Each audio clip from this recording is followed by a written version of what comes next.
chocolate Amarone sliced with a little bit of basil sugar and strawberries. Beautiful. So what's in there? Well, first of all, we've got some chocolate, meringues, eggs, a little bit of butter, some dried cherries or sour cherries or glacé cherries, bit of creme fraiche, amaretti biscuits, syrup, some strawberries, and a little bit of milk. Lovely. Okay, so what's the first thing? All right, the first thing we need to melt the chocolate over a bain-marie. So we've got a bowl over a pan of water here. Then really all we do is put all the rest of the ingredients And this in. is good quality chocolate Good, here? yeah, good quality, 70% cocoa, yeah. So, golden syrup. Lovely. This is About a third of this. Generous hand into golden syrup. Wonderful. And then some milk. Yep. Whole milk? Whole milk, full fat milk. Lovely. Some butter, which we're just going to put in here.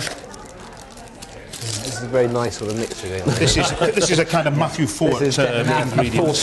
Oh! Are you sure you've got enough butter there, Paul? Just about, just enough for you anyway, Matthew. And then just a pinch of salt in there.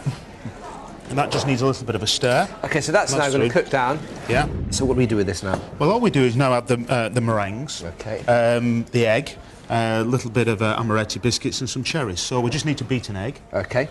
And this egg kind of will cook and help the terrine set up. So this really is, you know, you do a bit of work now, you put it in the fridge and you have the whole weekend to sit and gorge on it. Yeah. So give it a little bit of whisk, a little bit of a beat.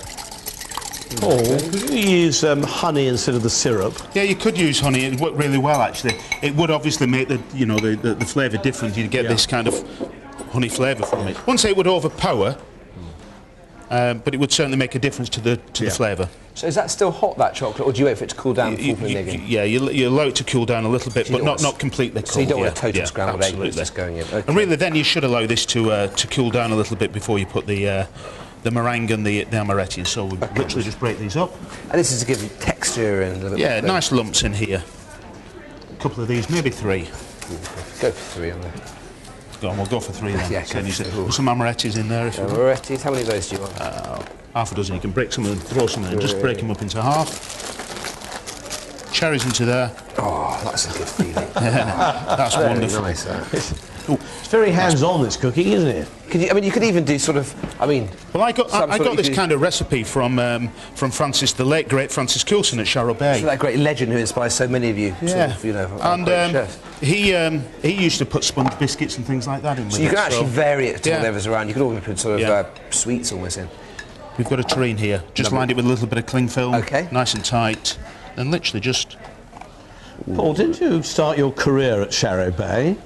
Well, I started my career, Matthew, at Sharrow. I think I started my career, but it took me 2 years to get a place there. I kept writing every single day just to go to Sharrow Bay, and eventually I got a job there. Okay, it's for how long? Cover cling film. It probably needs about 4 hours to set up. Okay.